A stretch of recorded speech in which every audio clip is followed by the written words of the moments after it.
Okay, quick video on how to build your core strength as a GAA player. And before I get into the video, I'm going to talk that to get six pack and abs or flatten out your stomach and building a strong core aren't inherently the same thing. I thought that for years that they were one and the same. You can get a six pack or abs or flatten out your stomach as a girl by getting your nutrition on point and lowering your levels of body fat and then doing some form of concentric and contraction movement like a crunch over and over again or variations of that, so that you're able to shape those abs when your body fat comes down and you can see an outline of either a six pack or a flat stomach as a girl.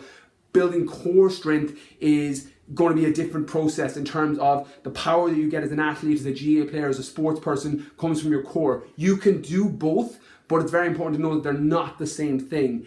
So for example, anyone that comes through my GAA Lean Body program, I normally have a combination of both so that you're able to get your body fat low enough if that's your specific goal in the version of the program, but you're also able to build your core strength so you improve as an athlete, and you can do both. But just understand they're not the same. You can build core strength and not have a six pack or a flat stomach, and you can build a six pack or a flat stomach and not have any core strength. So the number one thing that I love the most, if I had to pick one exercise, is going to be anything off a Swiss ball. In my GAA Lean Body program, there's loads of different versions of the program, but there's normally a version of a Swiss ball exercise in it for core strength and for building abs. So abs obviously are built in your nutritional plan. If you get your body fat low enough, you're going to get abs, or you're going to flatten out your stomach if you're a girl. But building core strength and actually building that six pack, picking the right moves, right parameters, can also give you a massive benefit in terms of looking the way you want to look and performing better on top of it. So I like Swiss ball rollouts where you're rolling straight out through a Swiss ball, or roundabout on a Swiss ball, or a gym ball pass or Swiss ball pass where you're literally crossing in between from your feet to your hands.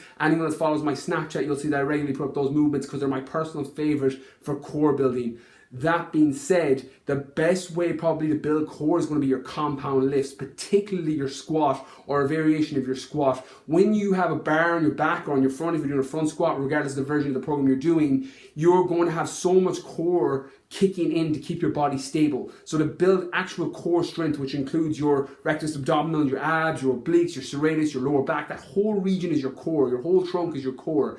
You have to keep yourself stable, so you're going to get a lot of bang for your buck in building your core by actually focusing on compound lifts. So my advice would be to make sure that you build a program that focuses on your squat as your major compound lift, maybe some version of a sumo deadlift. Again, the sumo deadlifts in some versions of my program depending on the specific goals, and then using your Swiss ball as your main go-to exercise in terms of variations of roundabouts or rollouts, so that you're able to build your abs, flatten out your stomach, and assuming your nutrition's on point, get your body fat low enough so that you can see abs, you can see your six pack, or you can see a flat stomach if you're a girl, regardless of what your goals are. So it's very important to understand they're not one and the same thing. You can do both, but you need to make sure that your training is in alignment with your nutrition, and it's all focused towards building a strong core, improving performance, and lowering your body fat low enough so that you can see six pack, see abs, or you can get a flat stomach if you're a girl, again, depending on your gender. So hopefully this video helps. I know it was a misconception I had for a long time that I thought a six pack meant your core was strong. And I thought if you didn't have a six pack, you didn't have a strong core, when they're not one and the same, even though you can have both. So I hope this video helps.